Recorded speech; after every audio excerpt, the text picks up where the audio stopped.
Donc que tout le monde, c'est Sundiky. Aujourd'hui on se retrouve pour une nouvelle vidéo. Donc avant que la vidéo commence, n'hésitez pas à rejoindre mon serveur d'entraide SW Développement qui est géré par moi et Waze.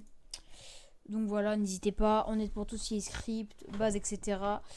Récemment on vient de sortir la base French City, donc la base de Zetrox. La base qu'il vend lui 50€, nous on l'a fait gratuite, totalement débuguée. Et lui quand vous l'achetez, déjà vous la payez à un prix exorbitant. Et enfin un prix très très cher, je crois c'est 50-60€, quelque chose comme ça. Et non, on vous la fait gratuite avec le SQL. Lui il ne fournit pas le SQL et en plus elle est buggée. Bref, on va pas s'éterniser sur ça. Aujourd'hui on va parler de comment installer une base IAM en localhost. Donc avant toute chose, on va installer déjà un logiciel qui s'appelle Xampp. Donc vous tapez sur YouTube, sur internet Xampp, hop, on télécharge. Une fois que c'est bon, vous l'ouvrez, hop, juste ici. Donc moi je l'avais déjà, je vais stop ça. Donc vous arrivez sur ça. Vous avez plusieurs trucs. On va start, donc là vous voyez Apache, MySQL, FileZilla, bref. On va start le Apache et le MySQL. Si vous voyez au début que c'est jaune, c'est normal. Une fois que c'est bon, normalement vous allez avoir l'accès à stop et à stop aussi ici. On va cliquer sur admin sur le MySQL. Donc il y a Apache, admin, voilà. Ce qu'on va faire, on va cliquer sur le admin du MySQL. Hop, on va cliquer. Donc là, on se fait rediriger vers le phpMyAdmin. Directement quand on arrive ici, on crée une nouvelle base de données qu'on va appeler par exemple serveur YouTube. Voilà. On va créer. Une fois que c'est bon, là vous allez avoir un petit message, aucune table n'a été trouvée. C'est normal qu'on n'a pas mis le SQL. Du coup, vous allez prendre le SQL de votre base. Donc moi, il est juste ici. Non, moi il est pas là. Moi, hop, pardon. Moi, il est juste ici. Alors.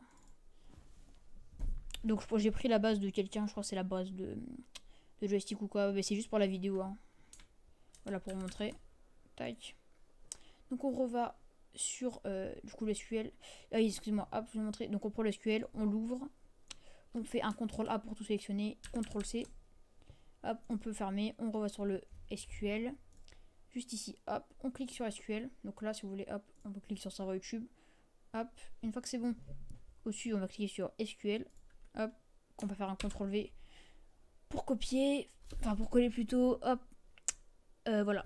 Normalement là, bon ça, après ça dépend du SQL que vous avez, mais normalement entre la ligne à peu près 10 et 30, vous avez une ligne qui s'appelle base de données. Voilà, entre deux crochets et là du coup un nom au pif. Ce qu'on va faire, c'est qu'on va mettre, à la place de serveur v3, on va mettre, hop, excusez-moi, on va mettre serveur YouTube, du coup le nom de la base de données. Si vous n'êtes pas sûr de le mettre, hop, juste au-dessus vous avez le nom, hop, vous copiez-coller, vous pouvez copier-coller. Bien sûr, entre les guillemets, on ne supprime pas les guillemets, donc on fait pas ça quoi. On fait pas ça. Ouais, voilà. Donc une fois que c'est bon, on va cliquer sur exécuter. Si jamais vous n'avez pas ces lignes de base de données ou quoi, essayez quand même d'exécuter. Et si vous avez des erreurs, essayez d'aller dans importer. Donc on va tester sur un autre. Hop, on va aller dans importer. Je vais vous montrer juste après. Vous allez ici dans importer. Vous faites choisir un fichier. Ça vous choisit un fichier et après voilà. Bref. Allons-nous à nos boutons. Du coup, on va aller juste ici. Du coup, on va reprendre SQL, excusez-moi. Et j'ai un peu tout cassé. Donc, on reprend le SQL comme je vous ai dit. Hop, on va dans SQL, CTRL V. On monte tout en haut, on change l'adresse de la base de données. Donc, what? Voilà, je sais pas écrire. Voilà. Oh, c'est fou. Voilà. Donc une fois que c'est bon, on clique sur exécuter. Vu que c'est un peu long souvent de mettre les SQL et que j'ai pas une très bonne connexion, je vous reprends dès que c'est bon. Donc voilà, c'est bon. Du coup, on a vu que MySQL a retourné un résultat vide. Donc c'est rien, c'est juste que du coup le SQL c'est bien rangé. Du coup, on va cliquer. Attends, on va fermer ça, ça fait trop de trucs. Hop, on clique sur serveur YouTube.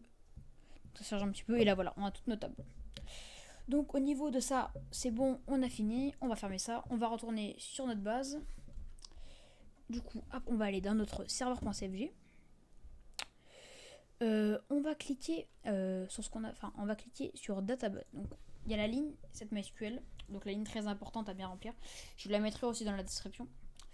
Du coup, là vous avez serveur 107.0.0.1, c'est normal, 107.0.0.1, c'est l'adresse de connexion du localhost en fait. Voilà, donc c'est normal s'il y a ça, ça vous touchez pas. À database, vous allez mettre le nom de votre base de données. Du coup, moi c'est serveur YouTube. Donc on va mettre serveur YouTube. Voilà, serveur YouTube. On CTRL S. Voilà, une fois que c'est bon. À tout ce qui est user ID, root, password, on change pas, ça c'est pour l'hébergeur. J'ai fait une vidéo comment installer une base sur un hébergeur, donc n'hésitez pas à aller la voir. Du coup voilà, hop, donc on a serveur YouTube, c'est bon. Je vais dire, ouais c'est bon. Du coup voilà, hop, c'est bon, on ferme ça. Donc une fois ça c'est bon. On a fait à peu près 70% du travail. Du coup maintenant, on va cliquer sur le run.bat. Donc c'est le fichier de commande pour exécuter votre serveur, pour démarrer votre serveur ou le reboot, etc. Du coup, on va faire clic droit, merci, modifier. Moi c'est run.bat, mais vous ça peut être soit run comme ça directement, ou alors start.bat, voilà, ouais, voilà, ou alors start.bat, ou alors c'est ouais, start.bat, run.bat, run server, etc. Donc une fois que c'est bon, donc là on a l'adresse où est votre serveur. Donc là moi elle est déjà bonne, mais ce que vous allez faire, là où il y a votre dossier en grand, vous allez cliquer sur la petite barre en haut, il y a type, taille, hop. Et là en fait on a directement l'adresse où est directement votre dossier. Donc on va CTRL C, hop, on va le mettre juste ici. On voit qu'il y a des guillemets, des interprètes. Normalement là il y aura comme moi. Hop, CTRL V pareil. Hop, nice, ça part de Discord. Voilà, excusez-moi. Du coup, hop, on CTRL V juste ici. Du coup voilà, on va faire la même chose en bas. Bah, tac. Voilà, donc il y a deux lignes. Là, on laisse le cache et le file, vous touchez pas à ça, cache files. Là, il n'y a rien, il n'y a pas de guillemets, c'est normal. Du coup, voilà, hop, ça et ça, c'est bon. Donc, on CTRL S, hop. Ce qu'on va faire maintenant, on va aller sur le site de KeyMaster pour se générer une clé. Donc, KeyMaster 5M. On va sign in. Voilà. On va s'enregistrer une. Donc là, normalement, moi j'en ai plusieurs. Donc voilà, moi j'en ai plusieurs. Donc, ça, mais normalement, vous avez rien. Vous créez un compte KeyMaster. Ça prend 2 secondes. Hop. Comme label, on va mettre. Je sais pas.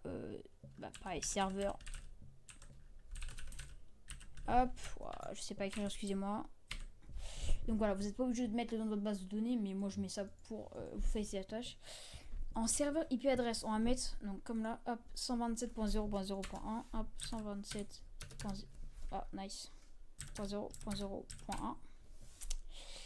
En serveur type, on va mettre home hosted, ça veut dire que c'est vous qui hostez votre serveur, du coup, qui l'hébergez.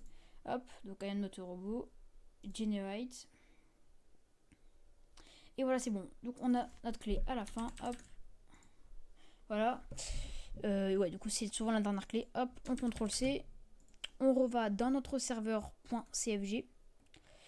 Tout en bas, normalement, on a une ligne SV licence key. Donc, hop, on la remplace.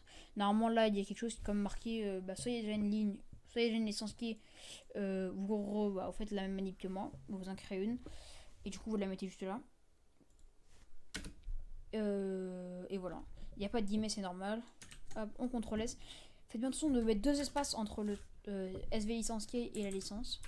Pas que 1, enfin mettre bien 2. Hop, CTRL S. Voilà.